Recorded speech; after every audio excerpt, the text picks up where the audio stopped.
lihat Undang-Undang Omnibus Law ini memang ternyata cakupannya sangat luas. Memang banyak aspek yang berada di situ di undang-undang ini. Cuma kalau kita konsentrasi di dunia investasi, memang lebih banyak kemudahan. Lebih banyak kemudahan untuk secara industri maupun untuk menarik investor. Kita tahu memang semenjak pandemi kemarin, kepemilikan asing di kita turun cukup drastis. Biasa di kita sekitar 38-40%, sekarang bahkan di bawah 30%.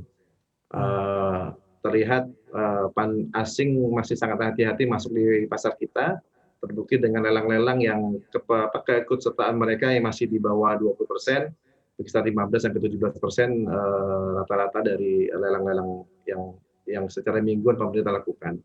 Tapi ke depan ini memang sebetulnya kalau saya lihat biasanya mereka cukup nyaman di pasar kita karena pasar kita memberi return yang baik bagi mereka dan pasar kita cukup liquid, bahkan beberapa tahun terakhir ini likuiditasnya semakin meningkat. Jadi nafas dari perdagangan obligasi, pasar obligasi ini adalah likuiditas dan itu merupakan salah satu daya tarik kenapa asing akhirnya banyak masuk di pasar kita. Tapi dengan pandemi kemarin asing banyak keluar, tapi pemerintah juga mendorong untuk investor domestik untuk lebih berperan di pasar kita dan terbukti dengan kemampuan domestik investor ini yield kita terbukti menguat.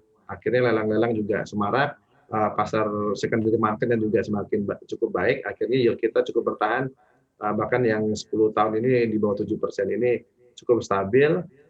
Dengan adanya undang-undang Ciptaker ini, memang ini ada dua sisi kalau saya perhatikan.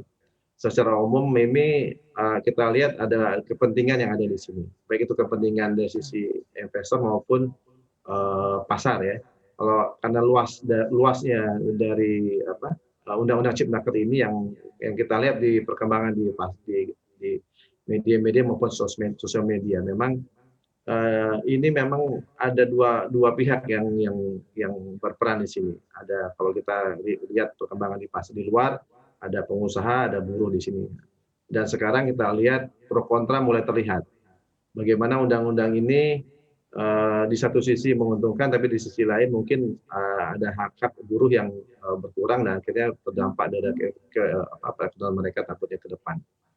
Saya rasa ini perlunya sosialisasi dari pemerintah untuk menjelaskan masyarakat apa sih nilai positif dari undang-undang ini agar kestabilan pasar kita ini menjadi tetap baik dan menjadi daya tarik baik itu domestic investor maupun asing yang akhirnya membuat pasar juga semakin liquid.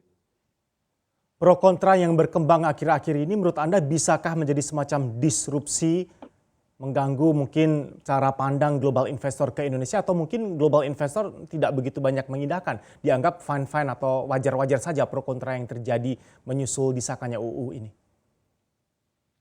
Ya, dampaknya kan dari sisi bagaimana melihat undang-undang ini. Kita lihat pastinya pasar investor baik domestik maupun asing itu yang mereka lihat itu kestabilan baik ekonomi maupun kestabilan politik dan kondisi di masyarakat.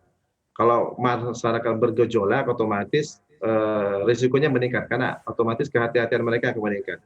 Itu akan mengganggu likuiditas di pasar. Jadi makanya perlunya titik tengah di sini bagaimana sisi positif dari undang-undang ini bisa terjelaskan ke masyarakat.